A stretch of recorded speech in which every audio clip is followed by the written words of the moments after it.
Cinta tidak bisa didefinisikan dengan definisi rasional.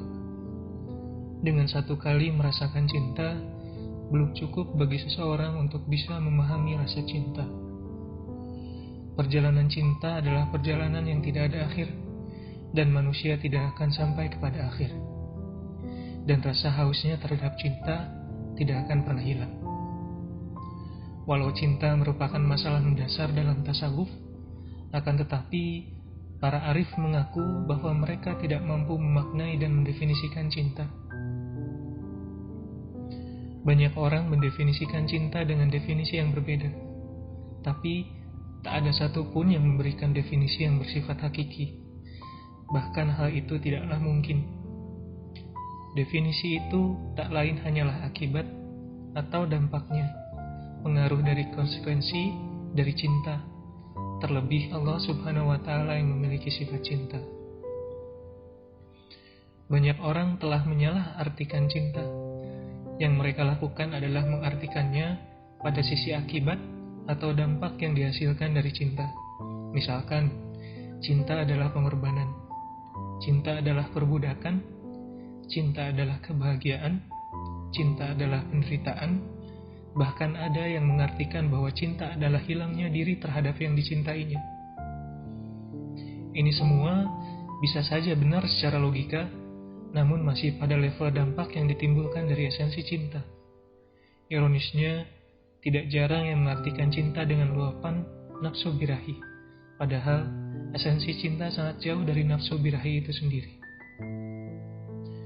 Juga banyak yang mengartikan cinta dengan definisi cinta adalah ketertarikan pada objek yang memikat, yang kemudian muncul rasa untuk memiliki, menjaga, dan memelihara sepanjang waktu. Pengertian itu bukanlah cinta yang dikenal dalam terma tasawuf, melainkan imitasi cinta. Jika kita mengartikannya dengan itu, maka itulah cinta palsu. Maka yang muncul adalah keserakahan dan pengekangan hanya karena ingin mempertahankan secara egois pada yang dicintainya itu. Kemudian muncul rasa sedih, kecewa, sengsara, dan bahagia. Itu semua tidak lebih dari efek dari suasana cinta, tetapi bukan arti cinta itu sendiri. Karena itu, cinta tidak bisa didefinisikan secara hakiki. Cinta hanya bisa didefinisikan secara formal dan verbal. Orang yang mendefinisikan cinta tidaklah mengenalnya. Siapa yang tidak meneguk cinta berarti tidak mengenalnya. Orang yang berkata aku telah kenyang dengan cinta berarti tidak mengenal cinta.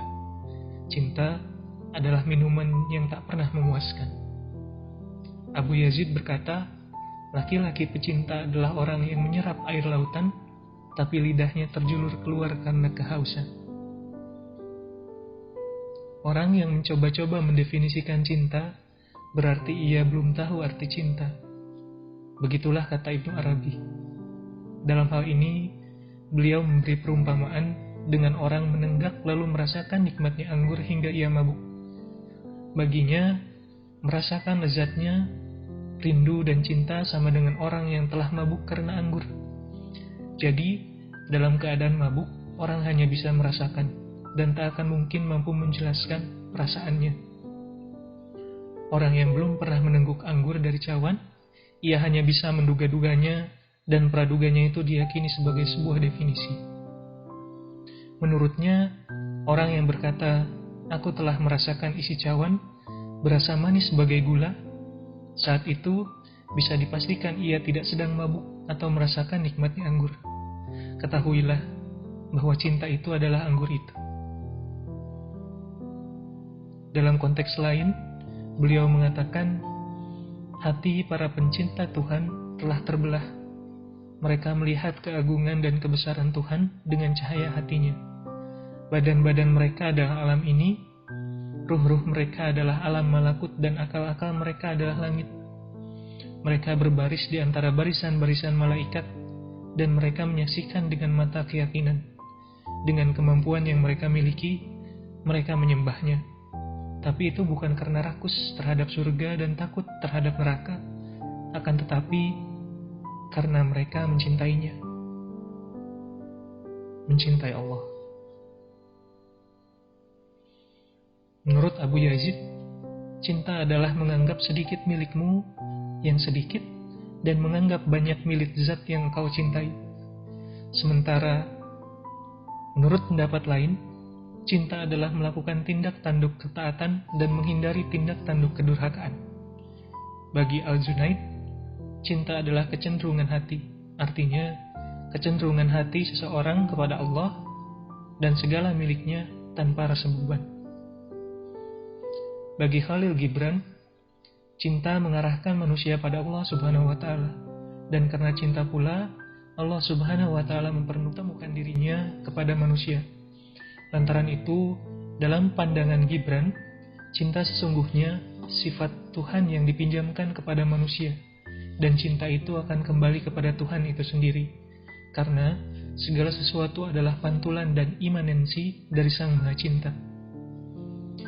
Cinta kepada yang lain selain Allah, tetapi atas nama dan didasarkan pada Allah, akan membawa manusia dan alam semesta kepada penyatuan dengan Allah. Kata Gibran, cinta membimbingku mendekatimu, namun kemudian kegelisahan membawaku menjauhinya.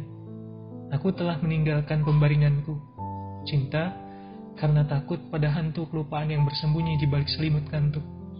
Bangun, bangun, cintaku, dan dengarkan aku. Aku mendengarkanmu, kekasihku. Aku mendengar panggilanmu dari dalam lautan dan merasakan kelembutan sayap-sayapmu. Aku telah meninggalkan pembaringanku dan berjalan di atas rerumputan. Embun malam membasahi kaki dan keliman pakaianku. Di sini aku berdiri di bawah bunga-bunga pohon almond, memperhatikan ruhmu. Gibran tidak hanya menekankan cinta sebagai dasar hubungan antara manusia dengan Tuhan, tetapi lebih jauh dari itu, melalui dan dalam cinta manusia diarahkan, dituntun, sampai pada tahap akhirnya hidup dalam penyatuan dengan Allah. Cinta melampaui keterbatasan manusia, menembus ruang fisik dan berjumpa dengan Tuhan. Dengan demikian, cinta ditempatkan Gibran sebagai bentuk hubungan terpenting dan tertinggi. Cinta, la ilaha illallah. Cinta menjadi syarat salah satunya. Syarat untuk mengucapkan, mengimani, meresapi, dan melaksanakan kalimat tauhid la ilaha illallah.